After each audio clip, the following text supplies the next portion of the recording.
Hey everyone, today I'll be talking about my favorite directing team working in the business right now. Get those guys out of here, but congratulations to them also. Today I'm actually talking about Matt Bettinelli-Olpin and Tyler Gillett, the directors of the new Scream 6, also directors of the previous Scream, which I think we're now just calling Scream 5, but also directors of one of my favorite horror movies of all time, Ready or Not. It gets a little confusing because these two guys go by the name Radio Silence, but there's actually a third person to the Radio Silence team.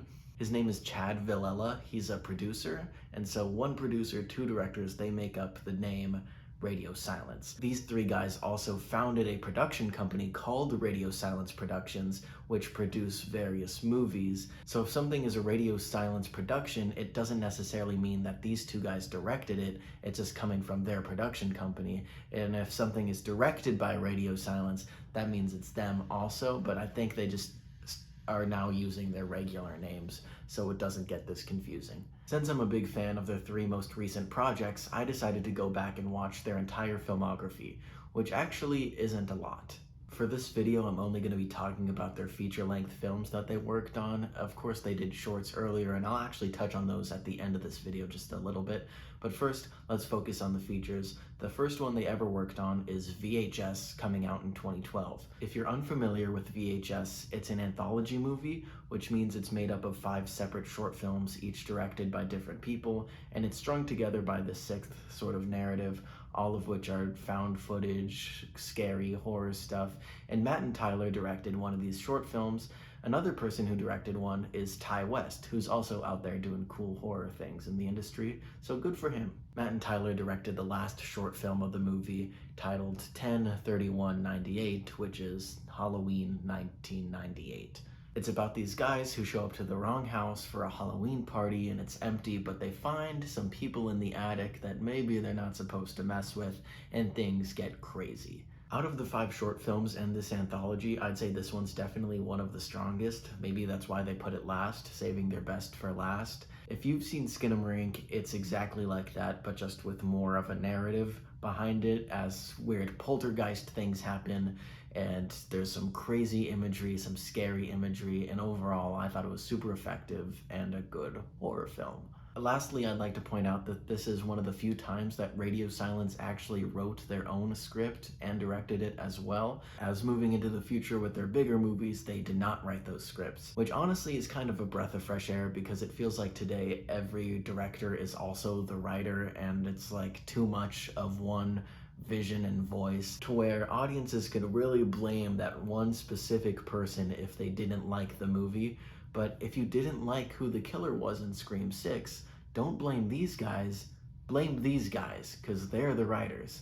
But if you didn't like the ending of Babylon, yeah, you're still going to be blaming the same guy. The next movie they made came out in 2014, and it's called Devil's Due. This one I find pretty interesting, because I believe it's the lowest rated movie that they've ever directed, but at the same time, there's still some charm to it, I think. It's a found footage movie shot through this husband filming his wife through her pregnancy, and it turns out she might be pregnant with something else, if you know what I mean, if you can assume from the title what's going to happen. It's interesting that they were limited to found footage for their first 2 films, and I think this film could have actually benefited from not being found footage, especially seeing what they can really do behind a camera with their later work. I think this movie could have really benefited with some more interesting camera movements, but instead they were limited to this one guy holding a camcorder. I could see this movie having a small cult following because it's not the worst thing ever, but at the same time, compared to their other stuff, it is not their strongest.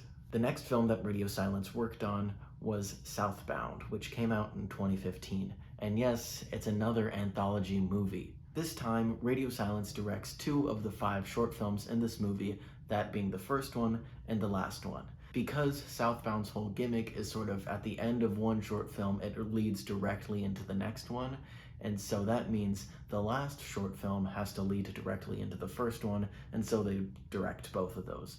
Both of these short films are written by Matt Bettinelli-Olpin, and so here's a case where he is doing his own writing and directing. The first story is about these 2 guys who are actually played by Chad Villela and Matt Bettinelli-Olpin being chased by these mysterious creatures, And I think the design of the creatures themselves are absolutely terrifying, and the CGI on them is pretty good for what I would assume is a low-budget movie. These two characters actually return in the last story along with the creatures, as everything sort of comes full circle.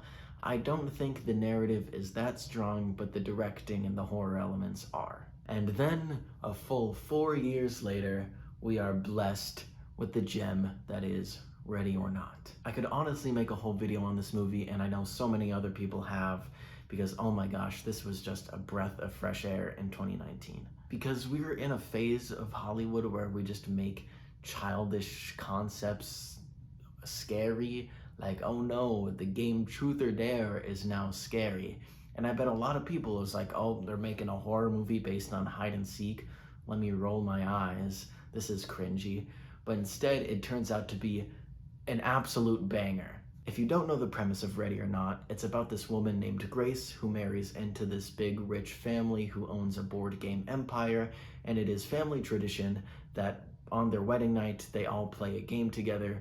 Grace pulls the hide and seek card, and how this game of hide and seek works is that if she gets caught, they will kill her, because they think if they don't kill her, they will all die because they made a deal with a suspicious, scary figure in the past. Not only is this movie scary, but it's funny. It's not just a horror movie with some jokes sprinkled in. It is unashamed to be a horror comedy, and I think that's what we need more of. I could gush about this movie forever, about the class commentary and Grace being a Christ figure, but at the end of the day, we're talking about the directors here, and visually, this movie is absolutely stunning.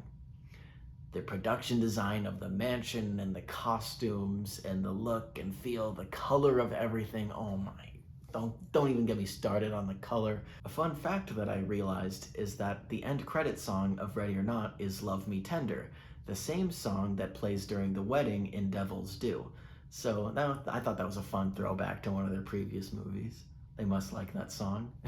It's a good song. In my mind, this is easily their best movie that they've made, even though I quite enjoy the Scream films as well. And of course, that brings us to both the most recent Scream movies. I'll keep this section quick because there's so much conversation about these movies already that I don't want to add more noise, but I just think that the Scream franchise as a whole has always been a breath of fresh air.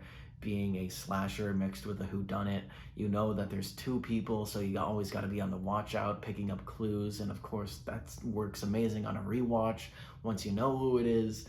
I think the new characters they add in the fifth one work great with the old characters they bring back, and my only problem with the sixth movie is more of a writing problem, so not even directing. But I think the new characters introduced in the sixth movie could really have more dialogue and more characterization going on, because at the end of the day, these new characters are either going to be the killer or going to be killed. So when they get killed, I feel nothing because I feel like I don't know them, or when they are the killer, I feel nothing because it's like all they did was stand in the background and act suspicious. So that's my only complaint about the sixth movie, but direction-wise, oh my god, the sixth movie we get some of the best Scream sequences ever. First, we get the apartment chase scene with the ladder, which I personally like to believe is an homage to Nerve from 2016. Then we get the convenience store scene, which you can't not watch on the edge of your seat. Then we get one of my favorite scenes, the subway scene, which is just a love letter to everything horror, with all the different costumes in the background that you can pick out. You get the classics of Michael Myers, Jason Voorhees, Freddy Krueger, but then you also get the new stuff of Us and Midsommar, and even in the background you can see a reference to Ready or Not as someone is dressed up as Grace, and that just made my day when I saw that in the trailer. Speaking of Ready or Not, Samara Weaving is actually in Scream 6, but if you know anything about the Scream franchise, I wouldn't get tied to her character for too long. But it's cool that the directors included her anyway. Ever since Ready or Not in 2019, I think this creative team really hit their stride, they know what they're doing, and I'm excited to see what they do next. I do hope that they're not too tied down to the Scream franchise to where that's all they do. I would like to see them direct Scream 7, however, just so they have a nice little trilogy and they can finish off Sam's arc and then pass the torch off to some other new directors if they do want to keep the Scream franchise going for an 8th movie. But I also would really love to see them tackle new horror scripts with new ideas, just like they did with Ready or Not. Now that I've talked about all the big fancy Hollywood stuff that they've done, to make them even more likable, guess what? They started out as YouTubers. These 3 guys made a YouTube channel in 2007 called Chad, Matt, and Rob, and started posting fun little sketch comedy stuff that evolved into choose your own adventure stories with action and horror and comedy. And I just think it's awesome to see them evolve. Their very first video is only in 240p, but oh my gosh, look at how far they've come. It really drives home the message of what famous people say when film students ask them for advice. They're just like, if you want to be a director, grab your phone and go make a movie. Don't worry about the production quality, just go do it. And once you do that, you're considered a director. That's what these guys did, and now they're in charge of one of the most iconic horror franchises ever. And it all started with a little comedy video in 2007. Their story inspires me, and hopefully it inspires you. And if you go out and make YouTube videos, maybe one day you'll be put in charge of the Halloween franchise, because now that Jamie Lee has an Oscar, I think they want to bring her back for more. I hope you liked this video, and I'm currently working on something more about the Scream franchise itself, so keep a lookout for that soon, so make sure to subscribe so you don't miss it, and I'll see you guys next time. Bye bye.